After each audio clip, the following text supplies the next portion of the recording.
Observation एक ऐसा art जिस पर अगर तुमने मास्टर कर लिया तो तुम किसी का भी मन पढ़ सकते हो, उसके इरादे जान सकते हो और आसानी से किसी को भी मैनिपुलेट कर सकते हो। लेकिन एक बात याद रखना, ये नॉलेज पावर है और पावर का इस्तेमाल समझदारी से होना चाहिए, क्योंकि जितना ज्यादा आप दूसरों को ऑब्जर्व करोगे उतना ही आपको अपनी पर्सनैलिटी को भी कंट्रोल में रखना पड़ेगा।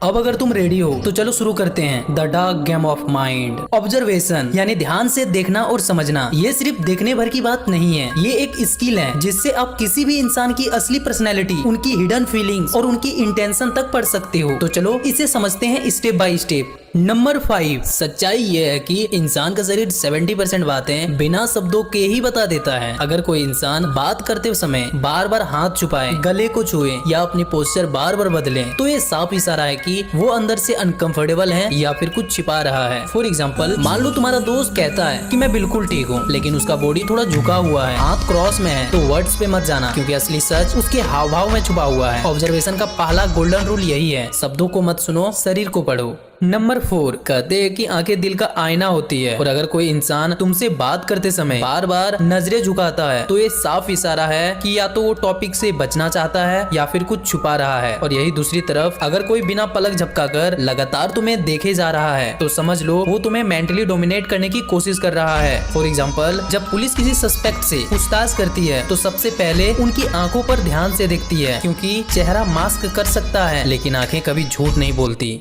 नंबर 3, माइक्रो एक्सप्रेशन यानी चेहरे के वो छोटे छोटे रिएक्शन जो 1 सेकंड से भी कम समय के लिए दिखाई देता है। मान लो कोई गुस्से में अपनी भौवें चढ़ा लेता है लेकिन तुरंत नॉर्मल हो जाता है, तो असल में वही असली फीलिंग्स थी जो उसने छुपाने की कोशिश की। फॉर एग्जाम्पल, जब कोई इंसान फेक स्माइल देता है तो उनके होंठ तो मुस्कुराते हैं लेकिन आंखें कभी साथ नहीं देती। ये क्लियर इशारा है कि वो अंदर से खुश नहीं है। डार्क साइकोलॉजी का सबसे बड़ा रूल है, इंसान चाहे जितना छुपा ले, सच हमेशा माइक्रो एक्सप्रेशन में लीक हो जाता है। नंबर 2, ऑब्जर्वेशन सिर्फ देखने की नहीं, सुनने की भी कला है। अगर कोई इंसान नॉर्मल बात करते करते अचानक अपनी आवाज ऊंची कर दे तो ये क्लियर साइन है कि या तो वो डिफेंसिव हो रहा है या फिर अग्रेसिव। और अगर कोई अचानक अपनी टोन सॉफ्ट कर दे तो वो अपनी गिल्ट फील कर रहा है या फिर आपको कन्विंस करने की कोशिश कर रहा है। फॉर एग्जाम्पल, अगर टीचर किसी स्टूडेंट से पूछे होमवर्क किया क्या और स्टूडेंट धीरे धीरे हाँ बोले तो समझ लो आंसर उतना भी सिंपल नहीं है। नंबर 1, सबसे डेंजरस ट्रिक यही है, साइलेंस। जब कोई सीधा सवाल पूछो और सामने वाला आंसर देने के बजाय कुछ सेकंड पॉज लेता है या बिल्कुल चुप हो जाता है तो याद रखना ये खामोशी उसका सबसे बड़ा जवाब होता है। फॉर एग्जाम्पल, अगर आप पूछो आपने क्या मेरी चीज उठाई थी और सामने वाला हंसते हुए तुरंत नहीं ना बोल के बल्कि पॉज ले तो ये डिले उसकी गिल्ट को रिवील करता है। याद रखो, साइलेंस कभी कभी इम्पेटी नहीं होता, वो हमेशा हिडन इमोशन को कैरी करता है। तो अब आप समझ गए होंगे कि इंसान चाहे कितना भी एक्टिंग कर ले, उसका सच हमेशा उनकी आंखें, आवाज, हाव भाव और खामोशी में छुपा होता है। अगर आपने ये 5 ऑब्जर्वेशन ट्रिक सही से सीख लिया तो तुम दूसरों की बातें ही नहीं बल्कि उनके दिल की सच्चाई भी जान जाओगे। याद रखो, लोग शब्दों में धोखा दे सकते हैं लेकिन बॉडी लैंग्वेज और साइलेंस कभी झूठ नहीं बोलता। अगर ये वीडियो आपको हेल्पफुल लगी तो वीडियो को लाइक करना और चैनल को सब्सक्राइब जरूर कर लेना।